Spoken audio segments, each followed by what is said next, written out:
Hey apa kabar guys? Siap dengerin kisah-kisah sejarah yang jarang banget dibahas tapi nggak kalah seru? Dari perang yang nggak bakal kamu sangka melibatkan burung emu, sampai strategi militer yang super licik dengan pasukan palsu. Yuk siap-siap kita selami masa lalu yang penuh dengan misteri dan keanehan yang mungkin nggak diajarin di sekolah. Let's go!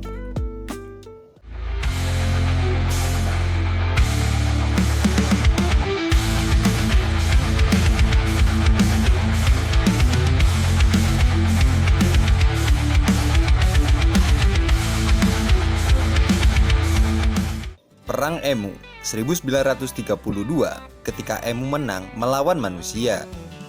Sekarang kita bayangin, kita baru saja selesai dari Perang Dunia I, pulang ke rumah, dapat tanah untuk bertani, hidup damai, tapi tiba-tiba masalah datang. Bukan dari musuh bersenjata, melainkan dari burung emu. Yup, burung yang tingginya hampir 2 meter guys. Larinya cepet banget dan gak kenal takut. Inilah yang terjadi di Australia Barat pada tahun 1932. Para veteran yang dikasih lahan buat bercocok tanam mulai panik karena lebih dari 20.000 emu muncul entah dari mana dan mulai melahap hasil panen mereka. Ini bukan cuma beberapa burung yang nongkrong di kebun. Ini invasi burung liar dalam skala besar. Emu-emu ini bak monster rakus yang gak bisa dihentikan, menghancurkan ladang gandum yang jadi tumpuan hidup para petani. Apa solusi dari pemerintah?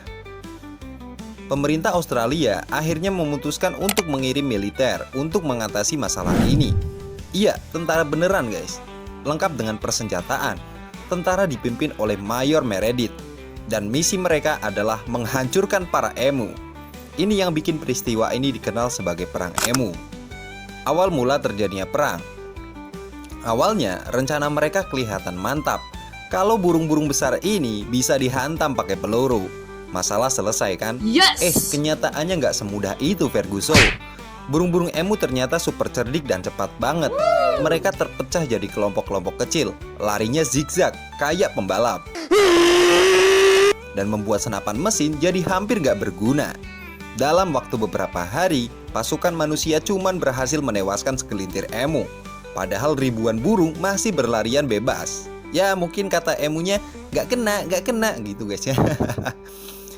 Ada satu cerita lucu di mana Mayor Meredith sendiri bilang kalau emu lebih tahan peluru dibandingkan tank.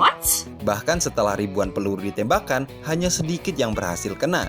Setelah beberapa minggu pertempuran yang super kacau ini, akhirnya pemerintah Australia memutuskan untuk menarik mundur pasukannya. Emu menang telak. Mereka nggak bisa dikalahkan oleh militer manusia. Yang bikin peristiwa ini lebih lucu, ya sedikit memalukan juga, adalah hasil dari operasi ini. Meskipun tentara sudah dikerahkan dan ribuan peluru dihabiskan, perang ini tidak pernah berhasil mengendalikan populasi emu guys. Akhirnya, para petani terpaksa memasang pagar listrik untuk menghalau burung-burung itu. Cara yang jauh lebih efektif daripada mengirim tentara. Jadi, di antara banyak perang dalam sejarah, perang emu adalah salah satu yang paling gak biasa dan bikin ngakak. Bukti bahwa meski manusia punya senjata, terkadang alam, dalam artian burung emu, menang dengan cara yang sangat tidak terduga.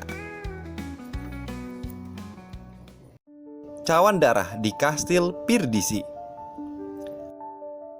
Siap-siap buat masuk ke dunia kastil kuno yang bukan cuma megah, tapi juga dipenuhi misteri dan legenda yang menyeramkan guys.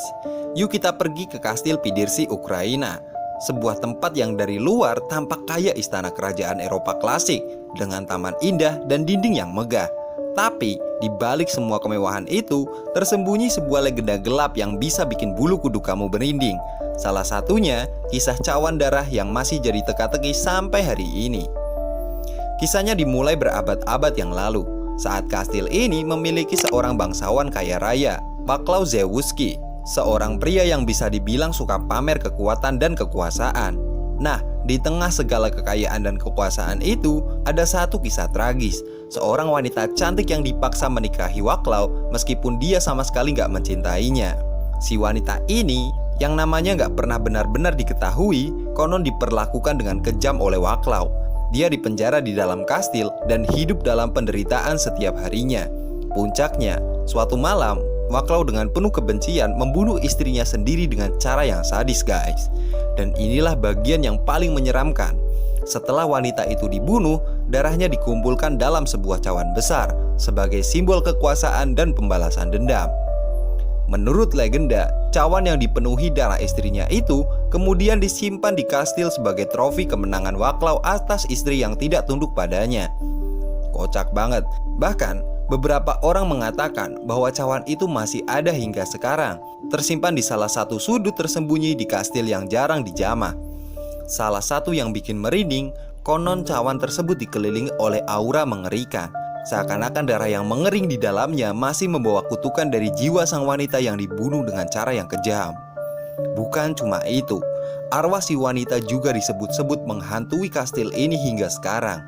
Banyak pengunjung dan penghuni kastil yang melaporkan melihat bayangan wanita berpakaian putih berjalan di lorong-lorong kastil, terutama di malam hari, guys. Kadang terdengar isakan tangis yang pelan tapi sangat menyayat hati. Beberapa orang percaya itu adalah suara hantu sang istri yang belum menemukan kedamaian akibat kematian tragisnya. Kastil Pidirsi mungkin terlihat indah di siang hari, tapi saat malam datang, suasananya berubah total jadi suram dan penuh misteri. Jadi, kalau kamu berani datang ke kastil ini, jangan lupa waspada. Karena selain menikmati arsitekturnya yang megah, kamu juga mungkin bakal merasakan kehadiran dari masa lalu yang gelap.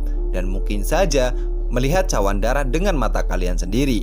Jadi, kisah ini bukan cuma sekedar cerita horor sembarangan, tapi bagian dari sejarah kelam yang tertanam di dinding kastil ini. Siap mengunci nyali? Datanglah ke Kastil Pidirsi. Operasi Fortitude, strategi perang paling licik yang pernah ada. Kita bayangin lagi, guys, Perang Dunia II lagi memanas. Sekutu lagi nyiapin serangan terbesar mereka ke Eropa, atau bisa disebut D-Day, buat ngerebut kendali dari Jerman Nazi. Tapi masalahnya, Jerman udah tahu kalau sekutu bakal datang. Kalau mereka tahu di mana invasi akan terjadi, bisa berabai banget. Jadi sekutu butuh trik besar buat mengecoh musuh. Dan inilah yang terjadi, Operasi Fortitude. Salah satu strategi perang paling cerdik dan licik yang pernah ada. Udah mah cerdik licik ya guys ya, ngeri banget. Nah, apa sih inti dari Operasi Fortitude ini? Sekutu bikin diversion alias pengalihan besar-besaran. Mereka pengen Nazi yakin kalau invasi besar-besaran bukan akan terjadi di Normandia, tapi di tempat lain yang disebut Pas de Calais, bagian Prancis yang jaraknya jauh dari Normandia. Tapi gimana cara bikin Jerman percaya? Gampang, bikin pasukan palsu alias pasukan hantu, guys.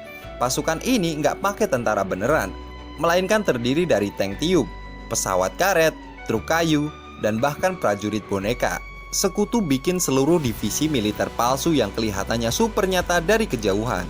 Di sekitar Inggris, mereka bikin markas palsu yang penuh dengan peralatan militer bohongan dan gerakan pura-pura tentunya.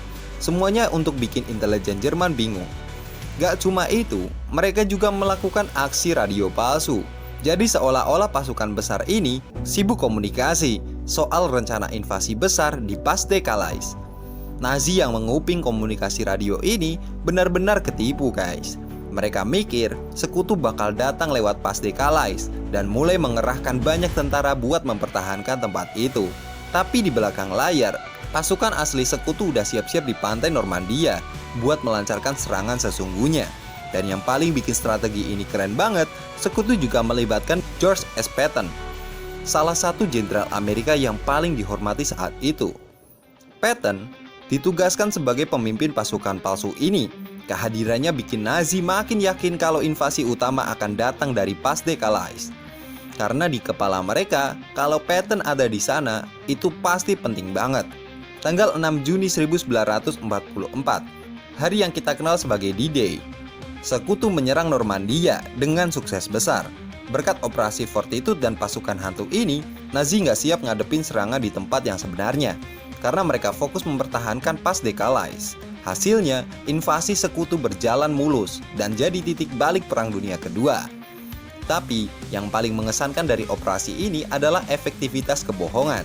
Nazi baru sadar kalau mereka kena tipu setelah semuanya terlambat, dan operasi Fortitude kini dikenang sebagai salah satu operasi penipuan militer paling sukses dalam sejarah. Jadi, Kita bayangin aja, tank palsu, pesawat bohongan, dan prajurit boneka berhasil bikin Jerman Nazi kelimpungan. Ini benar-benar momen di mana strategi dan kecerdikan mengalahkan kekuatan militer. Kadang, buat menang perang, yang kamu butuhin bukan cuma senjata besar, tapi juga trik licik dan tipuan jitu. Siapa sangka ya, dari burung emu yang bikin tentara Australia kewalahan, sampai cawan darah yang tersembunyi di kastil megah, dan operasi penipuan paling cerdas dalam sejarah perang dunia. Dunia ini penuh dengan kisah-kisah yang gak hanya aneh, tapi juga bikin kita mikir ulang tentang batas antara kenyataan dan legenda. Terkadang, hal yang paling tidak terduga bisa jadi bagian paling menarik dalam sejarah. Stay curious guys, karena masih banyak cerita gila lainnya yang bakal bikin kamu tercengang. Sampai ketemu di kisah berikutnya. Bye-bye.